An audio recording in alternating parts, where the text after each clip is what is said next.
So what is growing on? So as you can tell behind me, we are in an HOA neighborhood. We're working in Ocoee, Florida. We're just wrapping up a 7-day project, and this place is pretty epic. You guys ready to check it out?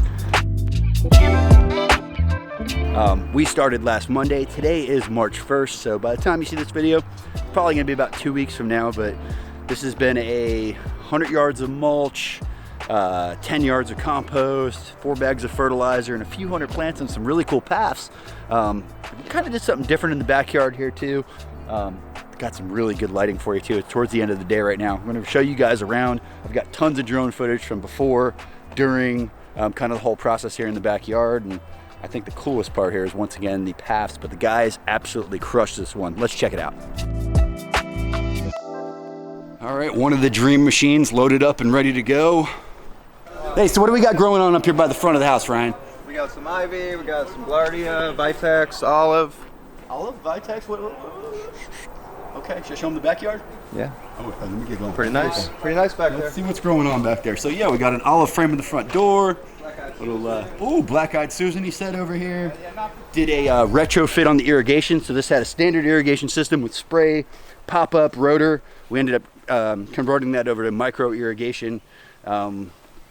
And it's running now, so you're gonna see that going in the backyard. This is a really interesting site. Not something that I expected, but after having the water running for 2 days here, it actually held a little water. There's some clay in the soil here. I said we are working in the Ocoee area, about 5 minutes from those other 2 longwood projects I did a few months back. In this dappled light shade zone, we have a lot of that low lot Thai pepper leaf growing in here. Obviously the beautiful live oak was here, this tree was here. We added some monstera at the bottom of the oak, and we kind of have just a cool stepping stone path tying into that backyard main pathway system. Once again, use that Sherlock edging throughout the landscape.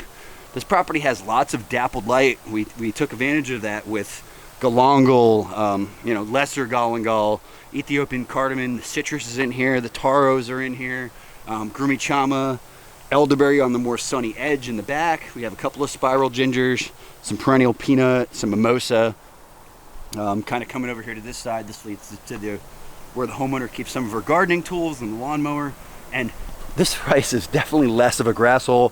When I put up the drone just now, you could really see the difference from the other houses around it, how they all have the grass in the backyard, and this one now has, an edible landscape with a really cool path kind of inviting you out into that backyard. So up along the back of the house, we ended up using some shell ginger. In front of that shell ginger, there's a combination of the Ethiopian cardamom kind of coming down along the front here, mixed in with the lesser galangal, and on the front row in front of that, there is some of that Puerto Rican taro and some of our native salvias, like the white, the red, and the pink. So we have never ever used this type of base before. I tried to find shell for this project. That's what we originally quoted.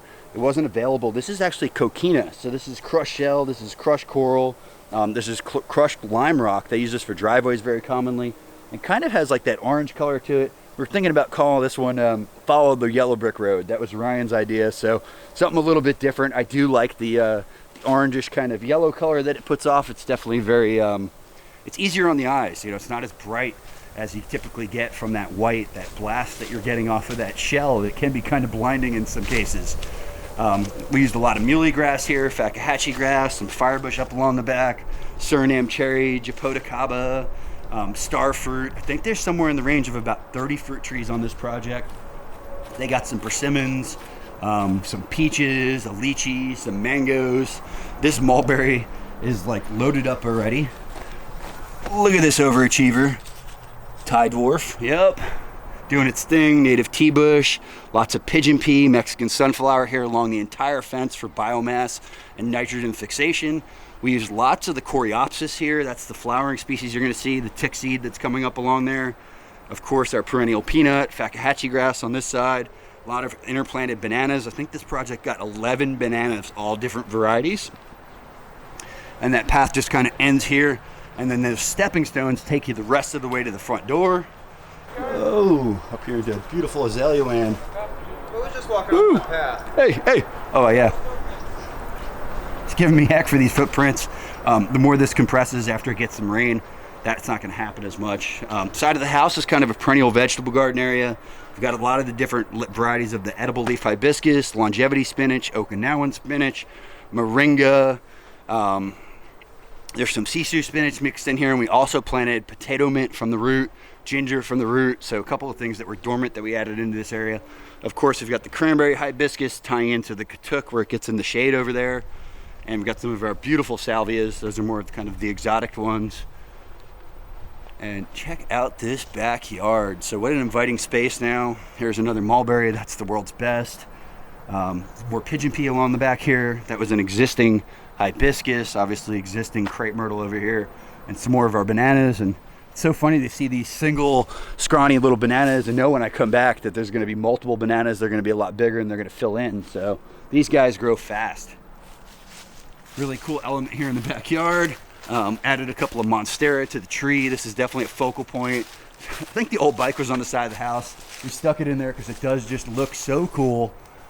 But this tree is just, you know, unbelievable focal point. As you look out into the yard, it really just kind of frames it out, and you can come out into your backyard now. The idea is to get a fire pit over here in this area, just kind of set the chairs there as that finishing touch.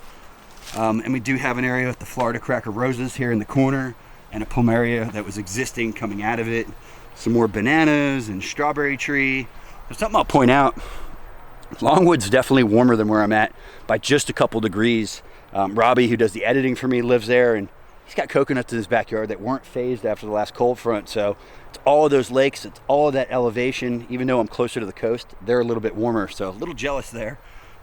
Turk's cap hibiscus, lots of native milkweeds in along here.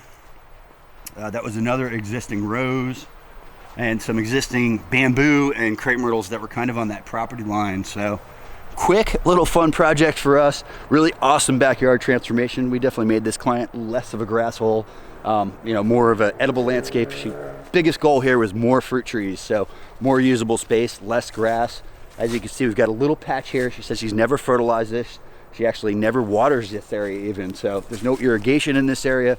Any of the irrigation that was here in the backyard has been retrofitted to just the beds around the backyard, and I think we have about 4 zones back here. So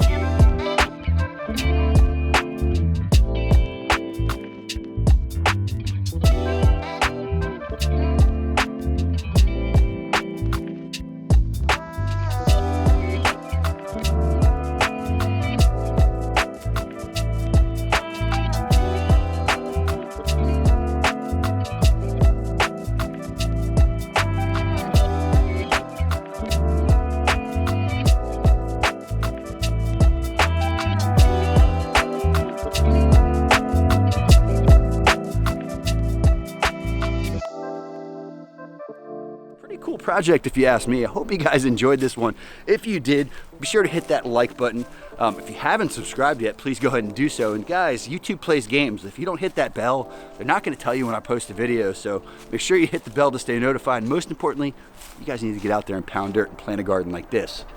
Whoa. All right, there's the homeowner getting the walkthrough with the guys. I got to hit the road. Definitely gonna be dark when I get home tonight. Actually, I got to tell you guys, I'm just gonna sneak this in here. I'm gonna have a really exciting announcement here by the end of March for you, so definitely stay tuned. Something I've been telling you guys about for years, finally happening. Hold tight.